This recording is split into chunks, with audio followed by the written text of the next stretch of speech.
نشست نمبر 119۔ ابھی ہم نے 118 ختم کی تھی، اب ہم 119 پہ بات کر رہے ہیں۔ حضرت علی رضی اللہ تعالیٰ عنہ کو مدینے میں چھوڑنا، ابو ذر کے رضی اللہ تعالیٰ عنہ کے بارے میں پیشگوئی، ایلا اور دوما کے حکمرانوں سے معاہدے۔ ہم گزشتہ نشست میں غزوہ تبوک کی تیاریوں کا ذکر کر رہے تھے۔ آئیے اب آگے بڑھتے ہیں۔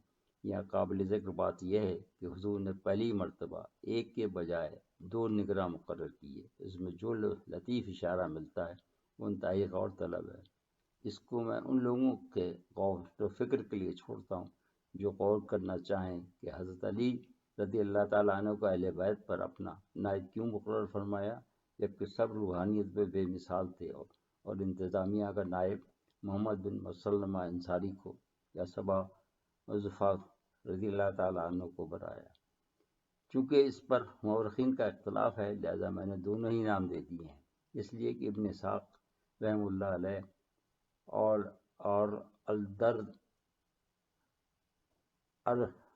الدردی رحم اللہ علیہ کے مطابق صبا بن قذفہ کو اپنا نائب بنایا، لیکن اس پر تو سب متفق ہیں کہ اہل بیت میں حضور نے اپنا نائب علی کو ہی بنایا، مگر منافقین نے اس پر یہ افواہ اڑا دی کہ حضور صلی اللہ علیہ وآلہ وسلم اس سے ناراض ہیں، اس لیے جان چھڑانے کو ان کو یہاں چھوڑ گئے۔ یہ اتنا بڑا جھوٹ تھا کہ علی بے قرار ہو گئے اور فوراً ہتھیار باندھ کر تبوک روانہ ہو گئے۔ جب حضور جرف میں رونق افروز تھے تو علی نے لشکر کو جا لیا، کیونکہ علی رضی اللہ تعالیٰ عنہ کو جدائی تو پہلے ہی شاق تھی، اس پر یہ افواہ ان کا دل توڑنے کے لیے کافی تھی۔ ان کے زندگی میں ایسے مواقع بہت کم آئے تھے کہ وہ حضور کے ساتھ نہ ہوں، اور حضور صلی اللہ علیہ وسلم اگر مجلس میں ہوتے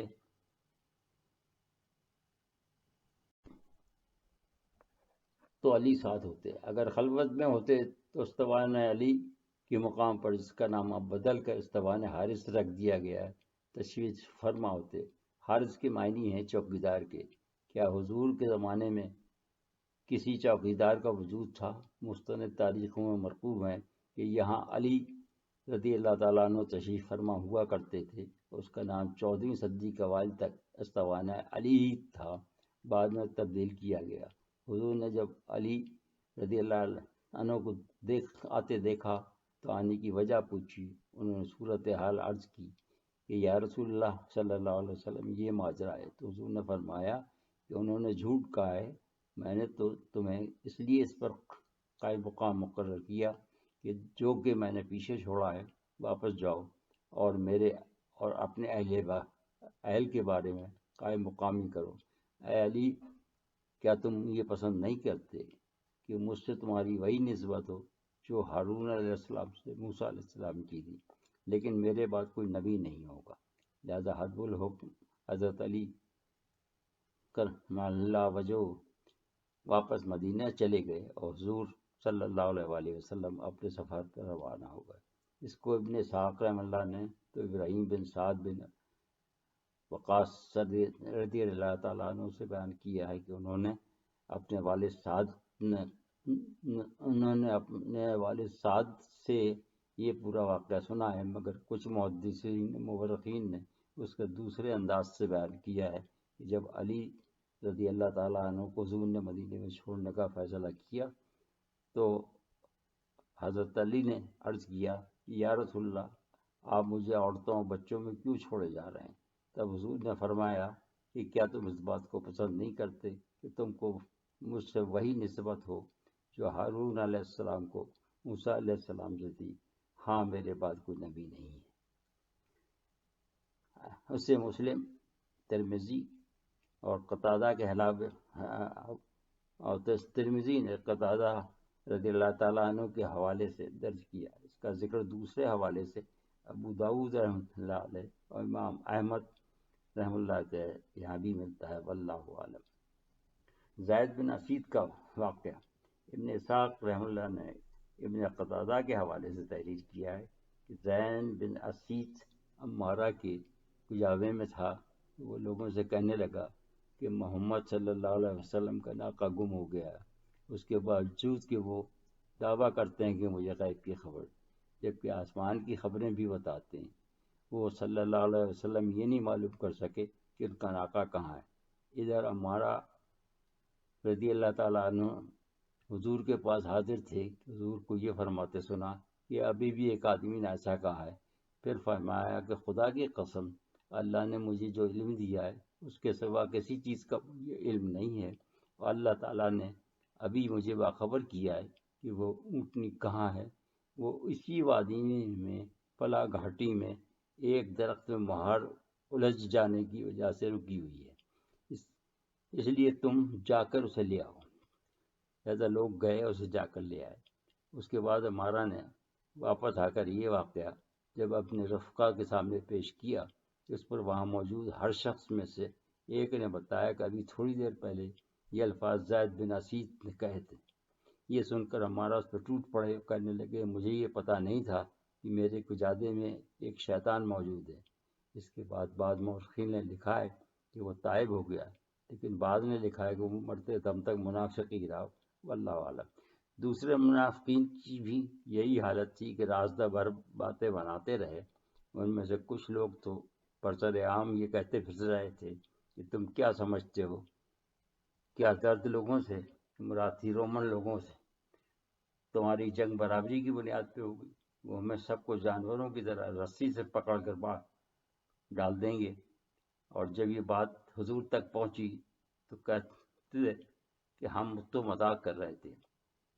اللہ تعالیٰ نے ایک آیت نازل فرمائی، اردو ترجمہ، اور جب ان لوگوں سے بات پرس کرو تو کہتے ہیں کہ ہم تو یہ ہنسی مذاق میں کہہ رہے تھے۔ حضرت ابو ذر غفاری کے بارے میں حضور کی پیشن گوئی۔ یہ واقعہ اس طرح ہے کہ تبوک کے سفر کے دوران حضرت ابو ذر غفاری کا اونٹ تھک گیا اور اس نے آگے بڑھنے سے انکار کر دیا، لہذا وہ قافلے سے بچھڑ گئے۔ اس کے بعد انہوں نے اپنا سامان کاندھے پہ رکھا اور قافلے کے نشان پا دیکھتے ہوئے چل پڑے۔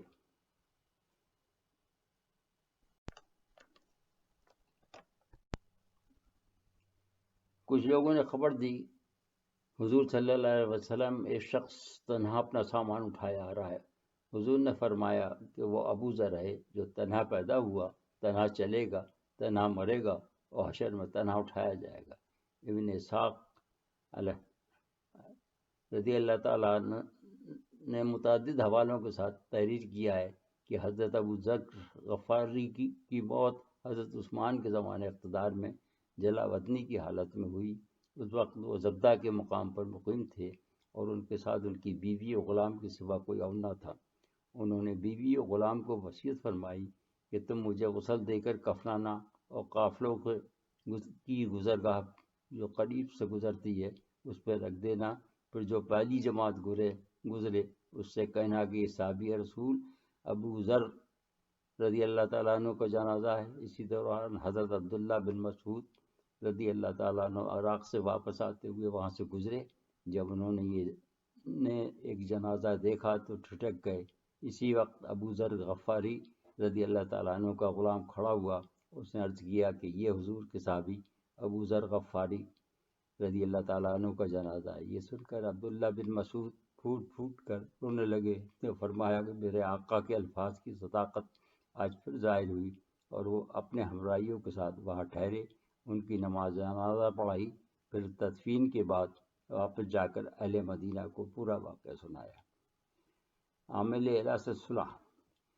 جب رسول صلی اللہ علیہ وسلم تبوک پہنچ گئے تو یوحنا بن رویہ حاکم اعلیٰ حاضر ہوا اور جزیہ دینا منظور کر کے صلح کر لی۔ دراصل اس زمانے میں موجودہ علاقے کا نام ایلا تھا، جو کہ خلیج عقبہ میں واقع ہے۔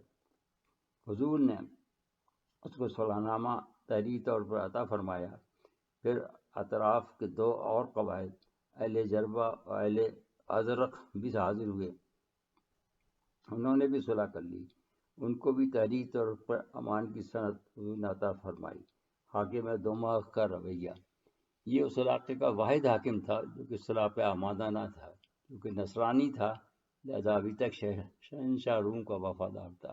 اس کے لیے حضور نے خالد بن ولید کو بلا کر حکم دیا کہ جاؤ اور اسے دیکھو کہ کیا کہتا۔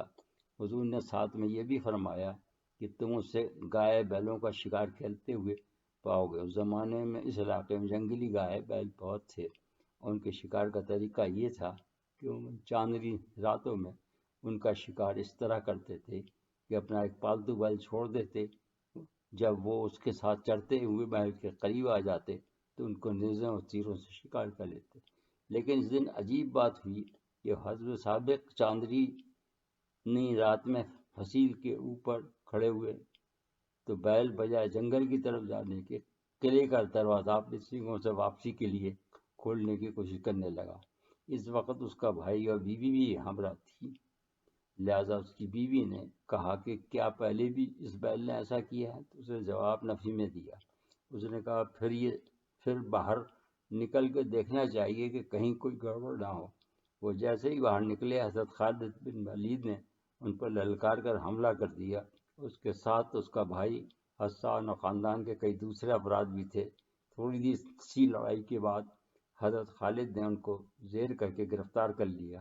اس کا بھائی مدافعت کرتے ہوئے مارا گیا، لیکن قیدر نے حضور کے سامنے پہنچنے کے بعد جزیہ دینا منظور کر لیا، لہذا سب کی جان بخشی کر دی گئی۔